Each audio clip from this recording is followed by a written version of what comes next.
the emerging markets, behavior and the middle class is also bigger and it's growing instead of getting smaller. Especially also in Asia, that includes GCC and Southeast Asia. There is these corridors of foreign workers that come from countries like India, Philippines. When we started the business, I have two co-founders, a Filipino co-founder and an Indian co-founder. And we have also this vision, actually, let's build something we will use, because for me, living in GCC from Mexico, 14,000 kilometers away, you cannot use some other remittance fintech applications. You have to go through the bank or Western Union. You pay more fees. We have lived the problem and still no one has fixed it. So we said we have to do something. Welcome back to the Issuer Academy. Today, we're exploring a shift that's quietly been transforming embedded finance.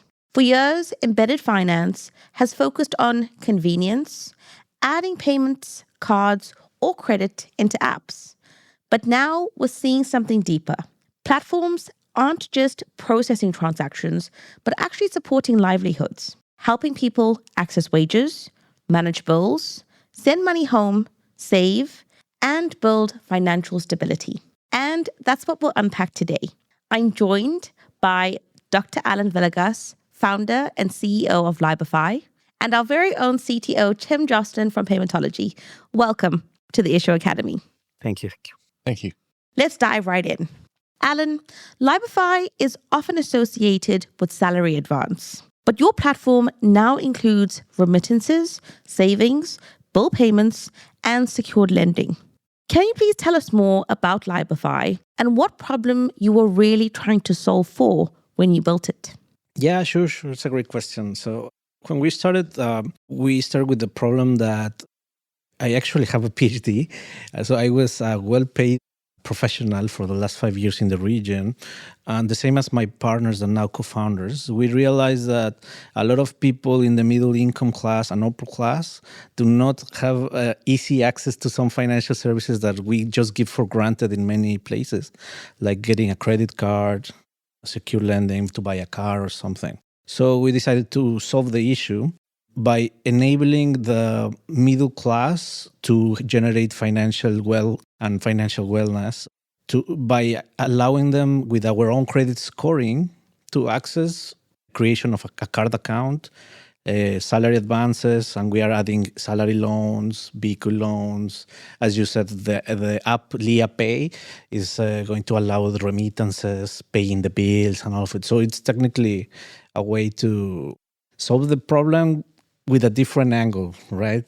By generating our own alternative credit scoring and segmentation powered by AI tools nowadays. And that's really interesting because it's not actually salary advance, right? It really is creating financial wellness and a way for customers to manage their finances in a better way. Yeah, I mean, in the financial sector, the real business is not, I'm sorry, because you're a CTO, is not the tech itself. You use tech to generate business, right? So in fintech, and because I come from doing buy now, pay later, my partners were doing a payment service provider regulated in Qatar, is that it's about how you manage your risk, the loan book, and if you have the ability to scale, making it bigger, the lending portfolio, right? So when you do that, we realize, okay, our business is why banks or financial institutions are rejecting these people that is making good money. Why? Because it doesn't make sense if you thought about it. And we realized, no, it's a matter of how they are onboarding them, the risks they want to take on them. So we went a step back and we said, what's the source of income?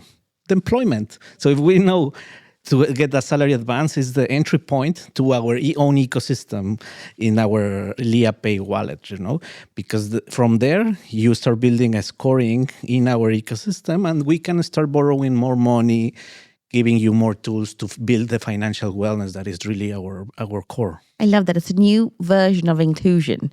Exactly. Which is, it's like it's the evolution of inclusion, actually, looking at how customers now get access to credit, which is absolutely fascinating. You talk about making money human, and Liabify's mission is to empower more than just 10 million middle-class customers. What does that actually mean in product terms, going to the technical now? And how does that show up in how people use Liabify every day? Yeah, I mean, the middle class it's one of the most highly growing segments, right? And just in the region that we are building from, GCC, 80% of the population are expats. Only 15% average is localized. So this is actually the segment that is being left behind by the banking sector. So we have a big chunk of people with good money already sending money in remittances. So we jump into these corridors of the remittance and middle class people to help them, to somehow teach them or recommend them what to do with their money. And this is something that I face, my partners face, and it's like, it doesn't make sense, Sometimes I just want to buy a nice car, but it's something as easy as that we really want to solve at the end of the day, I love that. I think finding a problem and working on the solution is always the starting point to a really successful platform. I want to zoom out for a moment. What Liabify represents isn't just a product story. It reflects a much broader shift. We're seeing embedded finance move from single features into full-scale financial ecosystems. Tim, from your vantage point, why is this transition happening now? And what's changed in the market?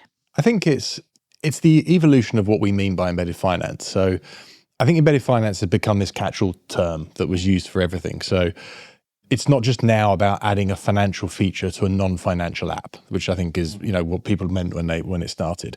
I think now we've sort of moved through a period of where it's about integrating kind of financial capability directly into existing workflows so that you don't have to think about finance as a separate activity. And I think what's changing now is user expectations. So single feature kind of embedded finance, just like payments or lending, doesn't now create enough value for anybody.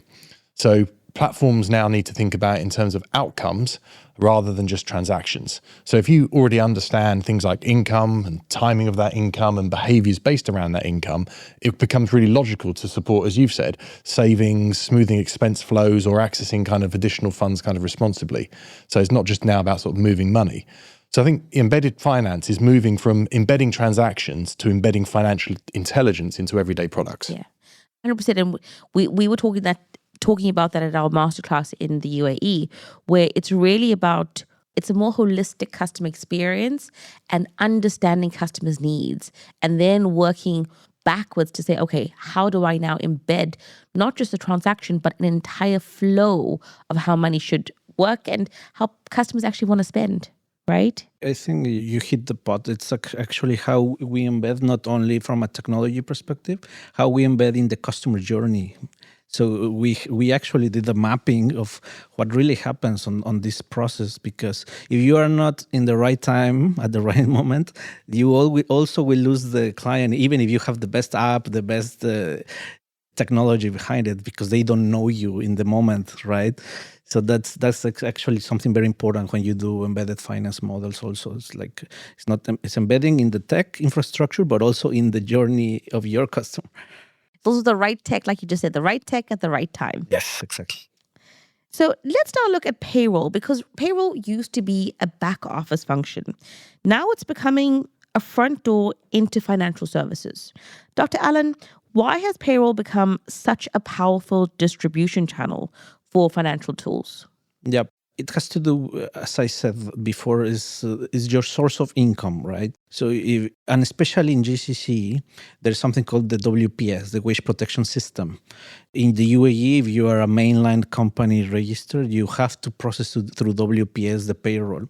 So it means that it's ensuring that everyone gets paid always on time every month. And if you are free, some companies, you have also some limitations and sometimes even exclusions of doing WPS, but they are trying to ensure that payroll, it's always guaranteed. So it doesn't matter if the company is going bankruptcy or bad things.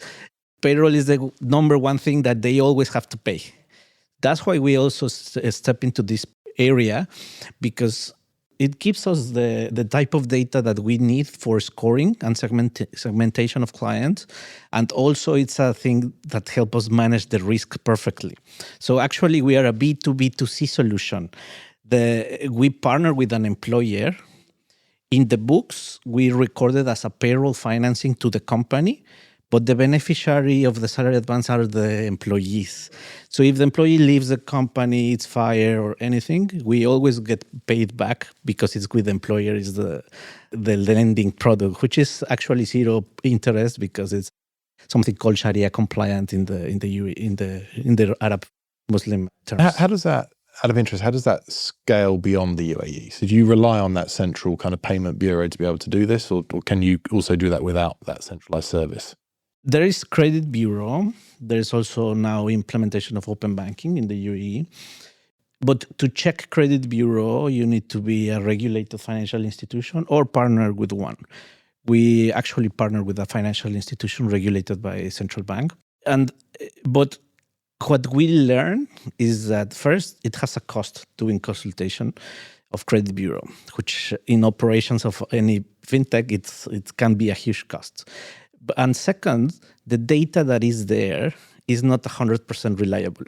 It's because it only purely relies on credits that you get through formal institutions. So you go back to the problem that actually we are solving. It's like, if it's not there, it's like it's not our client anyway. So what we are doing is, yes, it's important to do cross checks of credit bureau, open banking, but we create our own alternative credit scoring, because what we provide as a salary advance solution, it's deposit in our own card, Liabify. We are planning to link this to make it a salary card so that they also receive the payroll in the same card. So that way you can see the spending behavior as well. And use that. So exactly. To add with additional time, scoring. You will know, this person is paying this much of rent. It's sending to someone 1,000 every month. So you start knowing the behavior after a time. And that is exactly what we want to really achieve, because it's more trustable or reliable. It still is connected with open data of the government, but it's more powerful at the end of the day.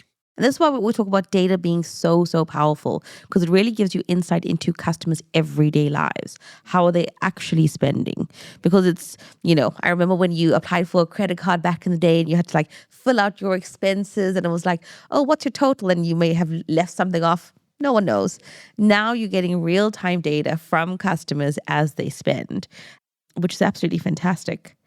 Tim, I want to come to you now from an infrastructure perspective. What makes payroll-linked finance technically attractive, but also very complex, right? Where do teams tend to underestimate the challenges? I think from proposition-wise, I understand why payroll's sort of attractive, because obviously it's this kind of recurring, that kind of payment's coming. But I guess there's a lot of complexity that's associated with that, because it's not clean. And it's not static data either. It's full of exceptions. It's full of corrections. There can be human intervention around what's happened with that person's salary that month, or what they do get or what they don't get, or when they worked or when they didn't work, which means, I guess, there's embedded risk in it as well. So you have to be certain somebody is owed what you think they're owed before you advance or kind of make those funds available in advance. So I think it's the underestimating is, if you treat it like a static API and treat it like static data, then you'll break trust, you'll introduce risk, it'll become an issue. So I think that's probably, from my experience, that's what I would kind of see some of the challenges. Yeah, definitely. Actually, it's a very valid point, and this is the reason we start when we did the mapping of the journey. The data of employment usually is managed by payroll or HR management systems or someone in an Excel sheet, but it's somewhere, right? Ideally, the Excel sheet ones, it's because they are still micro or small businesses. Our focus is in medium and big size companies that are already implemented ERPs, HRMS, or payrolls. So we started developing integrations on these systems so that we actually can embed the service and in the data that is there. So it's a bit more trustable in terms of the quality of the data. Because even though someone says, yeah, I work for this company that is listed, we still need to do a verification. So we actually still do KYC. We still do all the checks before giving this. The difference is that to approve or disapprove or salary request or any type of lending is that it goes in the back through deductions in your pay slip, So we, in our criteria of scoring, it's things like this, like it can be, yes, an employee, but it has to be an employee out of probation period. It has to be an employee at least 2-3 years of work in the same company. Maybe sometimes the companies can tell us, no, I only want to allow for managers, not for all the employees. And some others actually say the other way around. Yeah, I want for every employee to have this benefit, But I think that's fantastic, right? So it's really verifying the data, but then having the flexibility to get real-time data.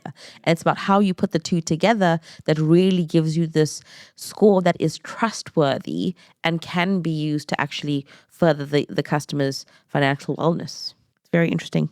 I want to now look at when platforms promise instant access to wages or money movement, speed often becomes the headline. But risk is actually the reality, right? Tim, what has to happen behind the scenes to make this work in a safe way? I think you already touched on it. It's that real-time data, but more importantly, it's that real-time decisioning. So, it's not just fast payments or being able to give somebody funds. It's actually the systems of decisioning and the risk controls you have behind those funds to start with. So you're kind of exposed with fraud, there's credit exposure, there's compliance, and then there's kind of reconciliation. And you have to have all of these things working together in unison. Making the payment and, as we talked about, putting money onto cards or anything like that is very, very simple. But being able to explain it, audit it, reverse decisions when something goes wrong, I think that's the real kind of challenge. Yeah. And how all of, like you just said, all of those things need to work perfectly together every single time for every single transaction. That's really key. When we look, Dr. Allan, how do you balance speed with responsibility on the product side? Because as much as Tim is saying all of these things have to work, how do you guys manage it? Well, first, you cannot start doing everything. We have to pick. And I think this is something common. You need to do building blocks in terms of your technology or tech stack. And this is why we started exactly with salary advances. This is for us, I will say, like the hook to get the customer. Because even though the data is in systems of payroll, HRMS, there are also data protection regulations. You cannot just download it, and especially sensible data like employment. So you need to get consent of the end user. So that consent for us was, okay, let's give them a product that is zero interest, that it solves a need for an emergency payment, vacations, whatever comes in a month. And from there, we get the consent, and then we can start really getting access to the data after that moment. So, of course, there's always risk in everything, in all financial services. Even insurance has its own risk. But it's a matter of how we calculate or how we manage the risk, right? That's one of the reasons we will not do direct-to-consumer salary advances. It has to always go through the employer. Because, of course, especially I said before, is 85% of the population are expats in GCC. So there's also the risk that they take money and don't come back in after a vacation, right? But it's normal. It's normal in buy now, pay later industry, in credit cards from the banks. They are also have to take these measurements, right? Our approach is just a bit different, the angle, how we manage it, right? The angle is different, but you've safeguarded yourself and created a buffer by partnering with the businesses rather than going straight to consumer. That's a very smart way of actually managing it, because you have the why down, and now the actual model to create the solution and the partners are key. So actually, it's now a digital bank in the US called Chime. Maybe you know it. They are going back to salary advance because now they don't trust the credit bureau data. But they started with us, a full digital bank solution nowadays, and they are going one step back. And we are actually doing, since the beginning, from salary, grow it to a full suite of products. Well, it's always good to know that this model works. Exactly, yeah. Much of this innovation, we're here in the GCC. Much of this innovation is happening fastest in emerging markets. I know that Tim touched on it a bit earlier, but Dr. Allan, what unique challenges do you face scaling financial services and wellness platforms across the region and not just the UAE? Yeah. So you touched a good point. The emerging markets, it's the behavior and the middle class is also bigger and it's growing instead of getting smaller. Especially also in Asia, that includes GCC and Southeast Asia, there is these corridors of foreign workers that come from countries like India, Philippines, that are the biggest populations in the GCC. So actually, when we started the business, the first idea was doing something they call send now, pay later. So we were just thinking about borrowing money in a wallet to send money home to the family abroad. And I have two co-founders. I'm from Mexico, which is also one of the biggest remittances. And the second is Filipino co-founder and an Indian co-founder. Oh, wow. So all the top three. The top three nationalities countries. in the world are actually also represented by the co-founders. And we all have also this vision. Actually, let's build something we will use, because for me, living in GCC from Mexico, that it's in the other side of the world, 14,000 kilometers away, you cannot use some other remittance fintech applications. You have to go through the bank or Western Union. You pay more fees. So I thought, why is this? Of course, because there's not enough Mexicans here, but it has to be simpler. So we have lived the problem. That is exactly one of the reasons. So my Indian partner was actually born in the UAE. He's the CTO. He has worked in Bahrain, in Qatar, in fintechs, from open banking to payments to wallets. So he's very knowledgeable of this. And my Filipino founder, he has been 20 years also in GCC. So it's like the bread and butter on this. We lived it, we experienced it, and still no one has fixed it. So we said, we have to do something. I love that. Living the problem is always the easiest way to figure out that somebody needs to fix it. I'm very glad that you've taken up the challenge. Tim, from a platform perspective, what does it take to support localization at scale across currencies, regulations, and markets? Yeah, that's a good question. I think, and we know this from the Paymentology journey, kind of with the markets that we operate in. So emerging markets are kind of where the opportunity is.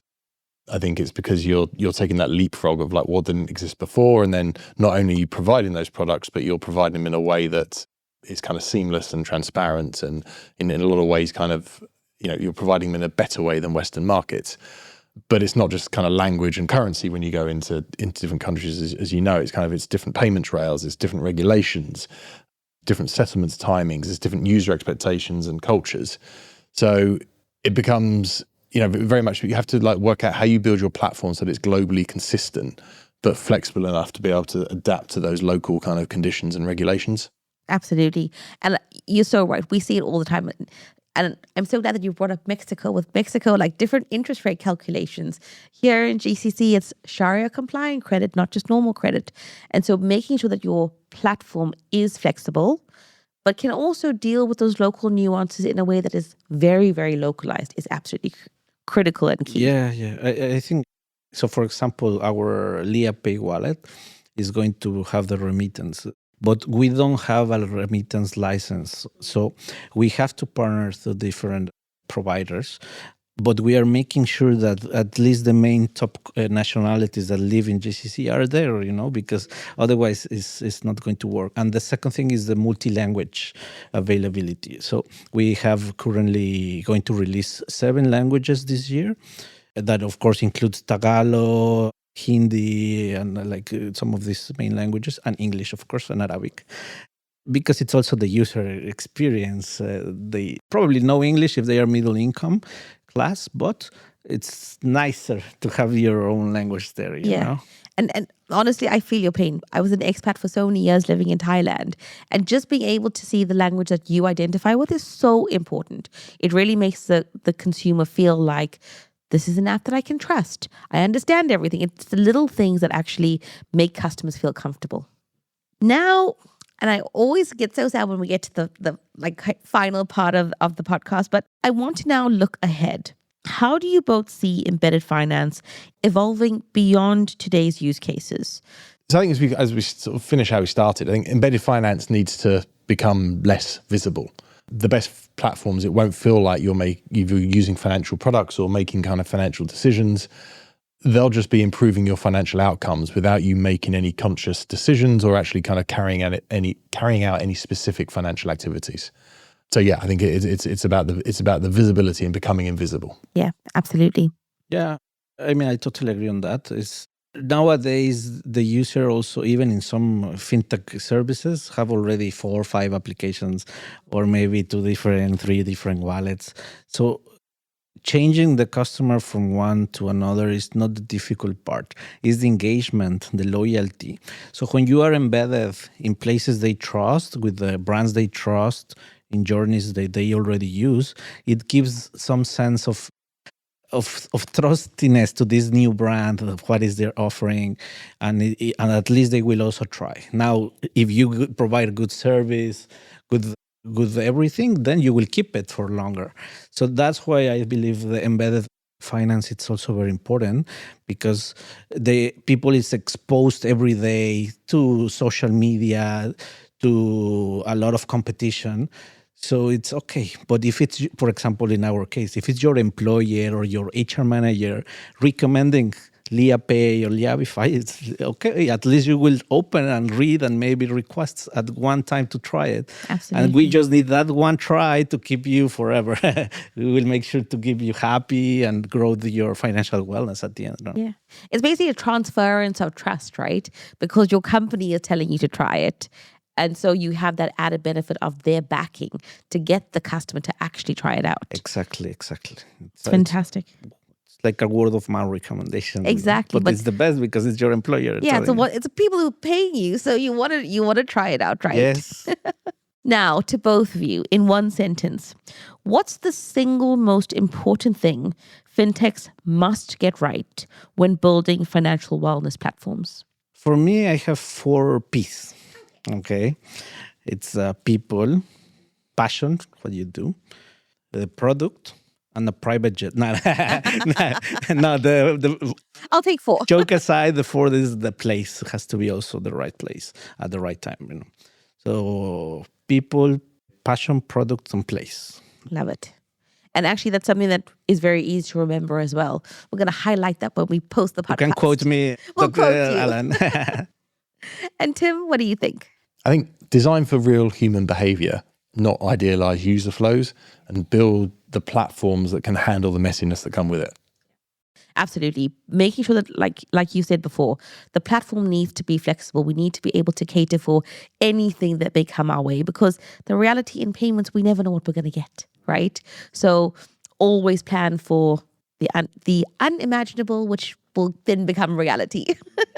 Today's conversation shows that the future of embedded finance isn't just technical. It's human. It's about building systems that don't just move money, but improve financial lives.